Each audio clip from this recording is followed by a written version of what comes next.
Kolkata doctor case में बिछा मिला ऐसा लंबा जाल। कातिल कौन है उलझी सीबीआई। सीसीटीवी फुटेज ने घुमा दिया पूरा केस। सीसीटीवी फुटेज में सिर्फ संजय राय नहीं, 4 और दरिंदे चेहरे देख हिल गई पूरी सीबीआई। जिसमें पहला आरोपी जो कि first year post graduate trainee doctor है, दूसरा सौमित्र जो कि first year PG trainee doctor है, तीसरा शुभदीप जो कि इंटर्न चेस्ट मेडिसिन डिपार्टमेंट में है, चौथा गुलाम जो कि हॉस्पिटल का एक स्टाफ है। ये 4 और लोग हैं जो सीसीटीवी में दिखाई दिए। दरअसल 9 अगस्त की रात को जो यह रूह कंपा देने वाला वारदात हुआ, अब सीबीआई के पास में उसका एविडेंस है। बताया जा रहा है कि उसे रात करीब 12 बजे एक ग्रुप जी ग्रुप में डॉक्टर बेटी है, साथ में 2 ट्रेनी डॉक्टर, एक का नाम अर्का, दूसरा सौमित्र। दोनों जूनियर थे जबकि डॉक्टर बेटी सीनियर थी। 33 घंटे की लंबी शिफ्ट खत्म हो जाती है। ये तीनों जाते हैं डिनर करते हैं। करीब 12 बजे डिनर करने के बाद यह ग्रुप डिसाइड करता है कि थोड़ा रिलैक्स हो लेते हैं, तो ये 12 बजे के तकरीबन सेमिनार हॉल जाते हैं और वहाँ डिसाइड होता है कि नीरज चोपड़ा का ओलंपिक भाला फाइनल जो है उसे देखा जाए और आराम किया जाए। 36 घंटे के लॉन्ग शिफ्ट के बाद अर्का, सौमित्र और डॉक्टर बेटी तीनों नीरज चोपड़ा का ओलंपिक गेम देखते हैं और उसके बाद लगभग 2 बजे के करीब सौमित्र और अर्का दोनों सेमिनार हॉल से बाहर चले जाते हैं और सेमिनार हॉल के जस्ट अपोजिट साइड एक स्लीप रूम होता है जहां पर पोली सोमनी फील लिया जाता है। कहने का मतलब नींद में उनके शरीर में क्या क्या बदलाव हो रहे हैं वह चेक करने के लिए एक रूम बनाया गया है उस हॉस्पिटल के अंदर, और उस रूम में जाकर के दोनों डॉक्टर अलका और सौमित्र सो जाते हैं। लगभग 2 बजे के आसपास डॉक्टर बेटी अकेले सेमिनार रूम में रेस्ट करने का फैसला लेती है। इस बीच जो तीसरा डॉक्टर होता है, जो इंटर्न होता है, यानी कि सुखदीप, वह भी इन तीनों के साथ ड्यूटी पर था। दरअसल सुखदीप 3rd फ्लोर पर था और यही 3rd फ्लोर पर सेमिनार रूम भी है जहां वारदात हुई है। उसी फ्लोर में एक और रूम है जिसको इंटर्न रूम कहा जाता है। सुखदीप वहां मौजूद रहता है। जरा इस बात को ध्यान से समझिए, लेकिन उससे पहले दोस्तों डॉक्टर बेटी को न्याय मिले और जो उसके अपराधी हैं उन्हें कड़ी से कड़ी सजा मिले, इसके लिए इस वीडियो पर एक लाइक तो बनता है। फटाफट वीडियो को लाइक कर दीजिए। दरअसल दोस्तों इसके बाद सीन ऑफ इवेंट कुछ इस प्रकार से सामने आया। सीसीटीवी फुटेज में केस पूरा उलझ सा गया है और सीबीआई को 4 लोगों के पॉलीग्राफ टेस्ट की डिमांड करनी पड़ी,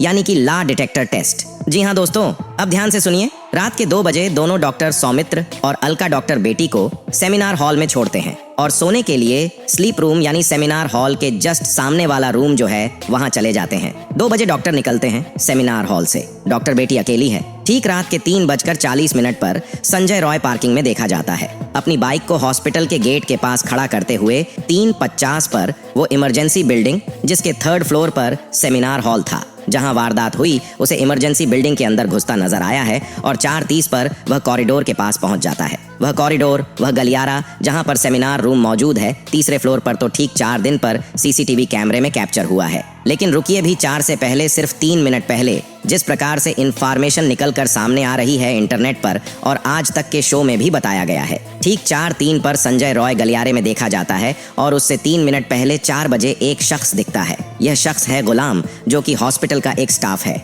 यह 4 बजे 1st फ्लोर से 3rd फ्लोर की ओर जाता नजर आया है। सीसीटीवी कैमरे में 4 कर 40 मिनट पर संजय रॉय अंदर घुसता है सेमिनार हॉल के उस गलियारे में और 40 मिनट से पहले 1st फ्लोर से 3rd फ्लोर पर गुलाम नाम का व्यक्ति जाता है। आप समझिए, सीसीटीवी फुटेज में 4 से लेकर 40 के बीच में गुलाम 3rd फ्लोर से वापस 1st फ्लोर की तरफ आते हुए नजर आता है। ध्यान से सुनिए दोस्तों, और आपको बता दें जो संजय रॉय की मूवमेंट है वह किस प्रकार की होती है। 4 दिन पर सीसीटीवी कैमरे में कैद होता है संजय रॉय, उसे गलियारे से जाता हुआ आता हुआ जहां पर सेमिनार रूम मौजूद था। 40 के बाद 4:32 पर ऑलमोस्ट गुलाम जब 3rd फ्लोर से नीचे आता है, उसी बीच 4:32 पर बकायदा सीसीटीवी कैमरे में कैद हुआ है। संजय रॉय जो कि सेमिनार रूम के बाहर निकलता है और उसके बाद 4:40 पर वह पूरा हॉस्पिटल छोड़ करके अपने बाइक में बैठकर वापस निकल जाता है। अब बात समझिए, यहाँ पर कहाँ आंकड़ा उलझ रहा है, क्यों सीबीआई की जांच फंस चुकी है। उस फ्लोर पर जब यह वारदात हो रही थी 4 लोग मौजूद थे, ऐसा माना जा सकता है। अलका, सुमित्रा जो दोनों सेमिनार हॉल के ठीक सामने जो स्लीप रूम था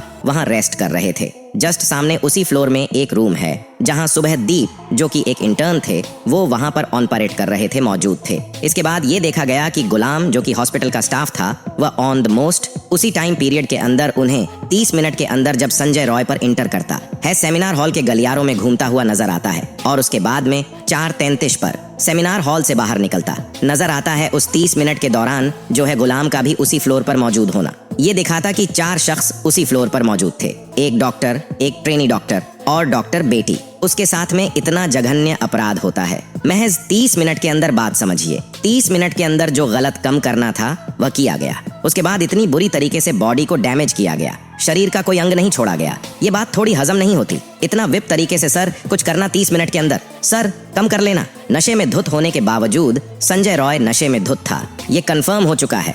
डॉक्टर, बेटी के साथ में जघन्य अपराध हुआ है, गलत काम हुआ है, यह भी पुष्टि हो चुकी है। तो इतना सब कुछ वहां पर होता है और एक चीख, एक आवाज तक नहीं निकलती है जो कि उस फ्लोर में मौजूद 4 लोगों के कानों तक पहुंच पाती है। क्या यह सवाल नहीं खड़े करते? और इसीलिए सीबीआई ने चारों का अर्क, सौमित्र, शुभदीप और गुलाम, चारों का पॉलीग्राफ टेस्ट कराने की मांग कर है। और ये होने वाला है टेस्ट, एक ऐसा टेस्ट जो कि बदन के अंदर, शरीर के अंदर फिजियोलॉजिकल रिस्पांस को कैप्चर करता है। सवाल पूछे जाते हैं, जो इंटीग्रेटर होता है, जो जांच करता होता है, वह सवाल पूछेगा। सवाल पूछने के बाद तमाम तरीके के सेंसर जिसे सवाल पूछे जाने हैं उसके शरीर पर लगा दिए जाते हैं और उसे दौरान जब वह रिस्पांस देता है, सवाल का जवाब देता है, उस वक्त हार्ट बीट चेक की जाती है, ब्लड प्रेशर चेक किया जाता है, रेस्पिरेशन ब्रीदिंग रेट चेक की जाती है और जो स्किन की कंडक्टिविटी है, ये सारे मानक चेक किए जाते हैं कि कहीं कोई झूठ को दबाने वाला कोई एक रिस्पांस तो नहीं दे रहा।